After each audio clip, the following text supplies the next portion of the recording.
Picture this: you walk into your garden and see plants so vibrant and lush they practically seem to glow with health. Their leaves are deep green, their stems are sturdy, and their root systems are robust enough to weather any storm. What if I told you that the secret to achieving this gardener's dream isn't found in expensive fertilizers or complicated feeding schedules, but in a simple tea that you can brew right in your own backyard? The foundation of every thriving garden lies beneath the surface, in the complex ecosystem we call soil. While most gardeners focus on what they can see above ground, the real magic happens in the dark, mysterious world below, where billions of microorganisms work tirelessly to support plant life. Today, I'm going to share with you an ancient secret that modern science has validated: compost tea, nature's own superfood for your soil that will transform your garden in ways you never thought possible.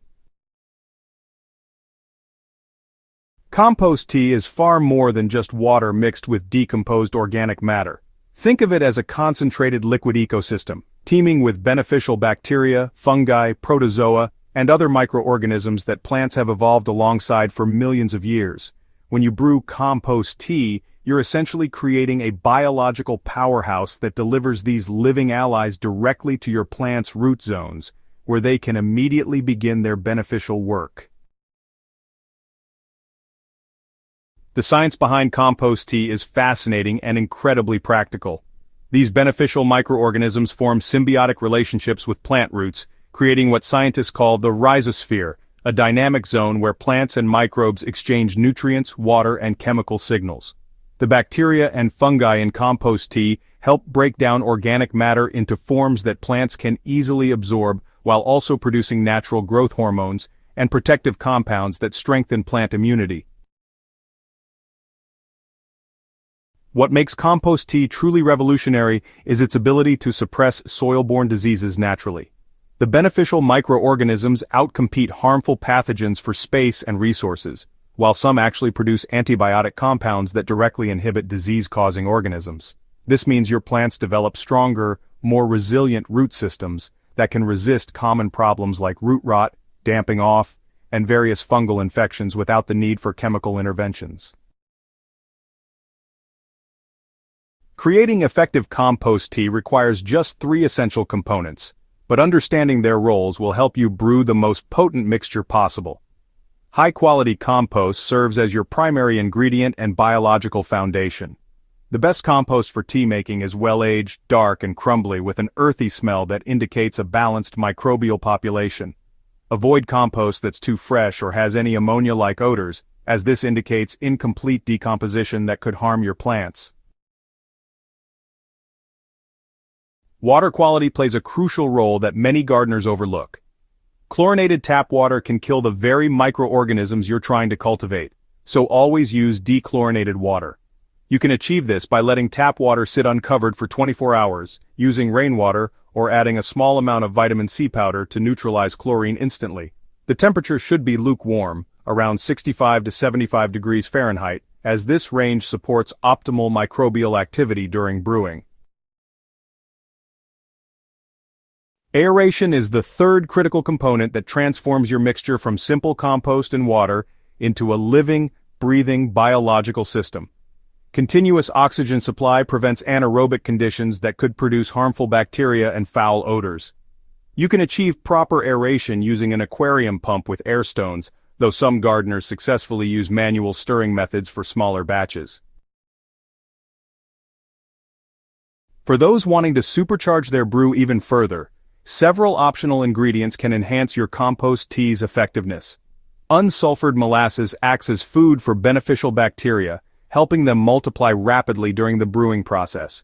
Use about 1 tablespoon per gallon of water. Fish emulsion provides nitrogen and trace elements that feed both microorganisms and plants, while liquid kelp adds growth hormones, trace minerals, and compounds that improve plant stress tolerance. Rock dust can supply additional minerals, and a small amount of humic acid helps improve nutrient uptake and soil structure. The brewing process is where science meets art, and getting it right will determine the quality and effectiveness of your finished product. Start by filling a 5-gallon bucket with 4 gallons of dechlorinated water, leaving space for agitation and ingredients. Add 1 to 2 cups of high-quality compost. Use more for a stronger concentration, but avoid overdoing it as this can create imbalanced conditions. Okay, so to set up your aeration system, you'll want to place air stones right at the bottom of your bucket and connect them to an aquarium pump that's strong enough to produce vigorous bubbling throughout the entire brewing period. The water should always be in motion, with bubbles breaking the surface all the time.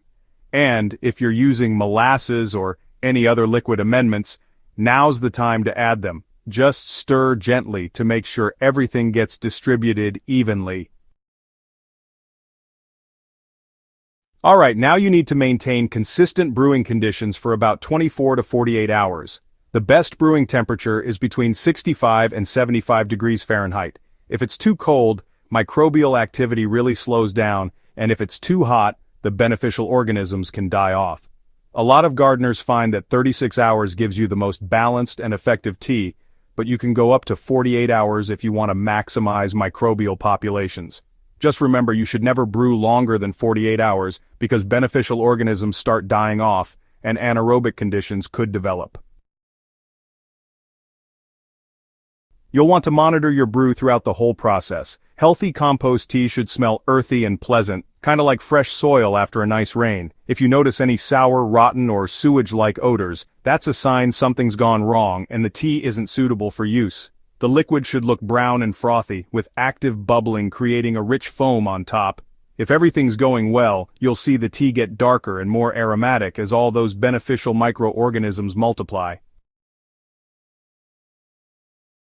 So you'll want to strain your finished tea through cheesecloth or a fine mesh to remove any solid particles that might clog your sprayers or watering equipment. The resulting liquid should really be used immediately while those microorganisms are at their peak activity and population density. Just think of compost tea as a living system. It actually starts declining in effectiveness within just a few hours after brewing is complete. You know, proper application timing and technique really determine how effectively your plants can utilize this biological boost. Early morning application works best because cooler temperatures and higher humidity help those beneficial microorganisms survive the transition from your brewing bucket to the soil environment. It's important to avoid applying during the heat of midday or in direct sunlight, since UV radiation and high temperatures can kill those beneficial microorganisms before they get a chance to establish themselves in your soil. For soil drenching, just dilute your compost tea with an equal amount of water and apply it directly to the root zone of your plants. Pour slowly and steadily, allowing the liquid to penetrate deeply instead of just running off the surface. Most plants benefit from compost tea applications every 2 to 4 weeks during the growing season, although heavy feeders like tomatoes, peppers, and flowering annuals can actually handle weekly applications. Foliar application offers another powerful way to deliver beneficial microorganisms directly to plant surfaces where they can help prevent foliar diseases and provide nutrients through leaf absorption. Dilute compost tea at a ratio of 1 part tea to 3 parts water for foliar spraying, and always test on a few leaves first to ensure your plants tolerate the application well. Spray in early morning or late afternoon when temperatures are cooler and humidity is higher. Different plant types respond uniquely to compost tea applications. Vegetables and annual flowers show rapid responses, often displaying improved color and vigor within about a week of application. Perennial plants and woody shrubs may take a bit longer to show visible improvements, but they benefit from stronger, more extensive root systems that improve long-term health and stress tolerance. Container plants particularly benefit from regular compost tea applications since their limited soil volume quickly depletes beneficial microorganisms. Your garden soil will also transform over time with regular compost tea applications. You'll notice improved soil structure, better water retention, and enhanced nutrient availability. Earthworm populations typically increase, indicating a healthier soil ecosystem, and plant disease problems often decrease significantly as beneficial microorganisms establish permanent populations in your garden beds. The beauty of compost tea lies in its simplicity and effectiveness. This ancient practice, validated by modern science, offers every gardener a powerful tool for creating the kind of soil that produces extraordinary plants. By brewing and applying compost tea regularly, you're not just feeding your plants, you're rebuilding the living foundation that supports all garden life. Ready to transform your garden with this incredible soil supercharge? Start brewing your first batch of compost tea this weekend and, well, just watch as your plants respond with unprecedented vigor and health. Don't forget to subscribe to Smart Garden for more game-changing gardening techniques, and share this guide with fellow gardeners who are ready to unlock their soil's full potential. Your garden and your plants will thank you for making this simple but revolutionary change to your growing routine.